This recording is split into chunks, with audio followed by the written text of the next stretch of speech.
From translation, KJV, King James Version. This 289th day of the year. Today we are reading passages Mark 4-5. Mark chapter 4, verses 1-41. And he began again to teach by the seaside. And there was gathered unto him a great multitude, so that he entered into a ship, and sat in the sea, and the whole multitude was by the sea on the land. And he taught them many things by parables, and said unto them in his doctrine, Hearken. Behold, there went out a sower to sow, and it came to pass, as he sowed, some fell by the wayside, and the fowls of the air came and devoured it up. And some fell on stony ground, where it had not much earth. And it sprang up immediately, because it had no depth of earth. But when the sun was up, it was scorched, and because it had no root, it withered away. And some fell among thorns, and the thorns grew up and choked it, and it yielded no fruit. And other fell on good ground, and did yield fruit that sprang up and increased, and brought forth some 30, and some 60, and some 100. And he said unto them, He that hath ears to hear, let him hear. And when he was alone, they that were about him with the 12 asked of him the parable. And he said unto them, Unto you it is given to know the mystery of the kingdom of God, but unto them that are without, all these things are done in parables, that seeing they may see and not perceive, and hearing they may hear and not understand, lest at any time they should be converted, and their sins should be forgiven them. And he said unto them, Know ye not this parable? And how then will ye know all parables? The sower soweth the word.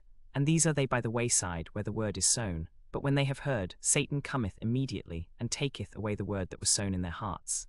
And these are they likewise which are sown on stony ground, who, when they have heard the word, immediately receive it with gladness, and have no root in themselves, and so endure but for a time. Afterward, when affliction or persecution ariseth for the word's sake, immediately they are offended.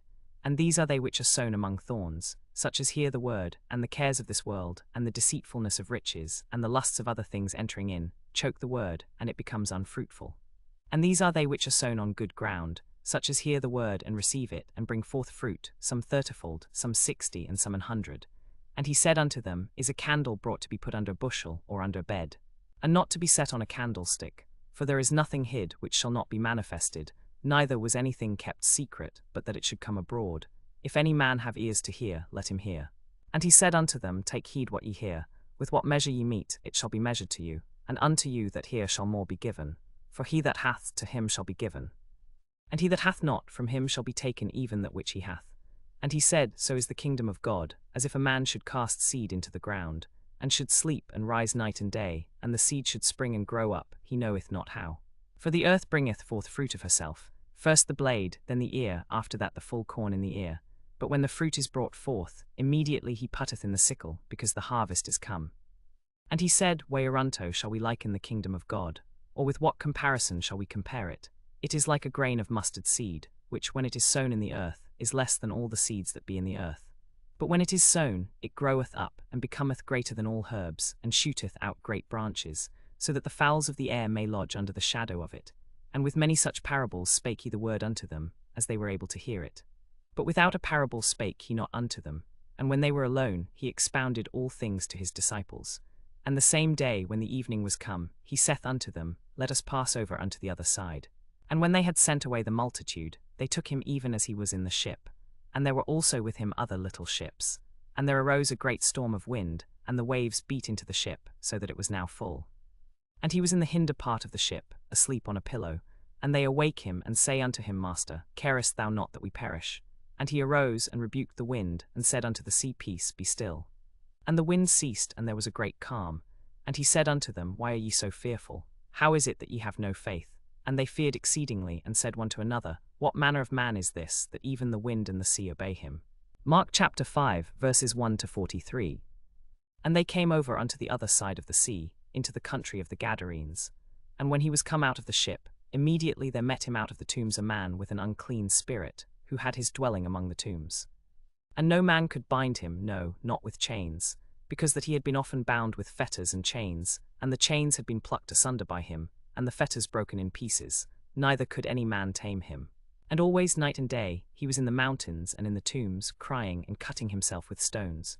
But when he saw Jesus afar off, he ran and worshipped him, and cried with a loud voice, and said, What have I to do with thee, Jesus, thou Son of the Most High God? I adjure thee by God that torment me not. For he said unto him, Come out of the man, thou unclean spirit. And he asked him, What is thy name? And he answered, saying, My name is Legion, for we are many. And he besought him much that he would not send them away out of the country. Now there was there nigh unto the mountains a great herd of swine feeding. And all the devils besought him, saying, Send us into the swine, that we may enter into them. And forthwith Jesus gave them leave. And the unclean spirits went out and entered into the swine. And the herd ran violently down a steep place into the sea. They were about 2,000, and were choked in the sea. And they that fed the swine fled, and told it in the city and in the country. And they went out to see what it was that was done. And they come to Jesus, and see him that was possessed with the devil, and had the legion, sitting and clothed and in his right mind. And they were afraid. And they that saw it told them by what means he that was possessed of the devil was healed. And they began to pray him to depart out of their coasts. And when he was come into the ship, he that had been possessed with the devil prayed him that he might be with him. Howbeit Jesus suffered him not, but saith unto him, Go home to thy friends, and tell them how great things the Lord hath done for thee, and hath had compassion on thee. And he departed, and began to publish in Decapolis how great things Jesus had done for him, and all men did marvel. And when Jesus was passed over again by ship unto the other side, much people gathered unto him. And he was nigh unto the sea. And behold, there cometh one of the rulers of the synagogue, Jairus by name. And when he saw him, he fell at his feet, and besought him greatly, saying, My little daughter lieth at the point of death. I pray thee, come and lay thy hands on her, that she may be healed, and she shall live. And Jesus went with him, and much people followed him and thronged him. And a certain woman, which had an issue of blood 12 years, and had suffered many things of many physicians, and had spent all that she had, and was nothing bettered, but rather grew worse when she had heard of Jesus, came in the press behind, and touched his garment. For she said, If I may touch but his clothes, I shall be whole. And straightway the fountain of her blood was dried up, and she felt in her body that she was healed of that plague. And Jesus, immediately knowing in himself that virtue had gone out of him, turned him about in the press, and said, Who touched my clothes? And his disciples said unto him, Thou seest the multitude thronging thee, and sayest thou, Who touched me? And he looked round about to see her that had done this thing. But the woman, fearing and trembling, knowing what was done in her, came and fell down before him, and told him all the truth. And he said unto her, Daughter, thy faith hath made thee whole. Go in peace, and be whole of thy plague. While he yet spake, there came from the ruler of the synagogue's house certain one which said, Thy daughter is dead. Why troublest thou the master any further? As soon as Jesus heard the word that was spoken, he saith unto the ruler of the synagogue, Be not afraid, only believe. And he suffered no man to follow him, save Peter and James, and John the brother of James. And he cometh to the house of the ruler of the synagogue, and seeth the tumult, and them that wept and wailed greatly.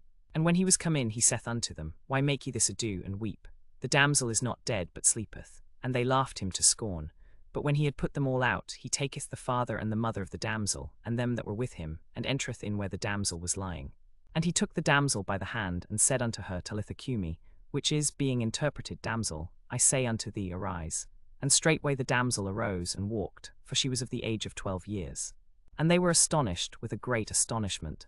And he charged them straitly that no man should know it, and commanded that something should be given her to eat.